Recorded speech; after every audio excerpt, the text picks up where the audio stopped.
Jonathan Crane, the Scarecrow, debuted for DC Comics in issue number 3 of World's Finest Comics in the fall of 1941.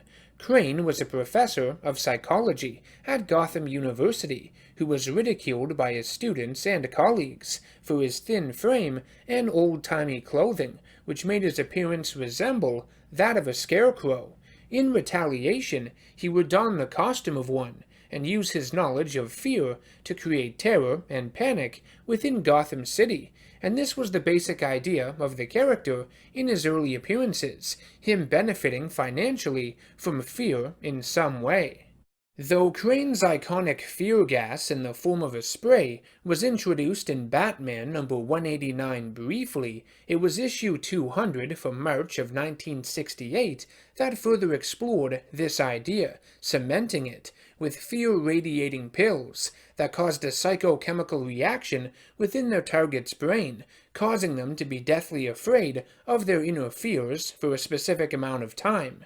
Crane's fear chemicals, dispersed in a variety of ways, gave him a strong psychological advantage over his opponents through hallucination, and they proved to be very potent and crippling in many instances. Many of Scarecrow's appearances throughout the Silver Age of comics were quite forgettable, and he felt like a broken record at times. He played second fiddle to the more noteworthy Batman villains, such as Joker, Penguin, and Catwoman. Actually, saying he played second fiddle is kind of generous. Try third, fourth, or maybe even fifth. Despite the fact that the Scarecrow is usually lost in the shuffle with the likes of the Joker, Penguin, and even Two-Face, I always considered him to be one of the best Batman villains. He's my personal favorite, and has been ever since I was a kid.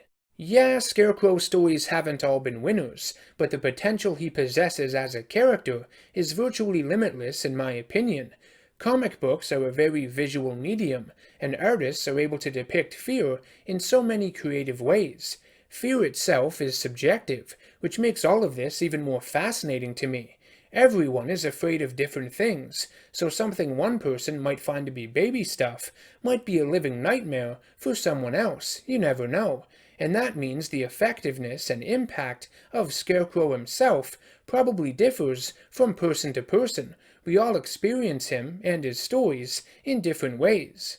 The reason I find Scarecrow to be such a strong antagonist for Batman is because he attacks the mind. He utilizes psychological warfare. Batman himself is someone who dives into this field as well, because he uses fear as a weapon against criminals. He was born from a moment of fear, a moment of terror, and it's something that haunts him every day. When you have a villain that can exploit that, target it, it makes for some interesting back and forth. What do you guys think of Scarecrow? Let me know in the comment section down below. He's my second favorite villain from superhero stories, under Mysterio, so I guarantee I'll be talking about him more in the future, whether it's storylines he's featured in, or video games for that matter.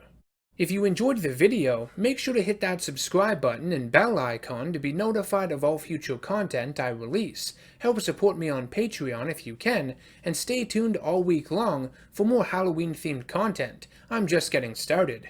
Thanks for watching, and take care.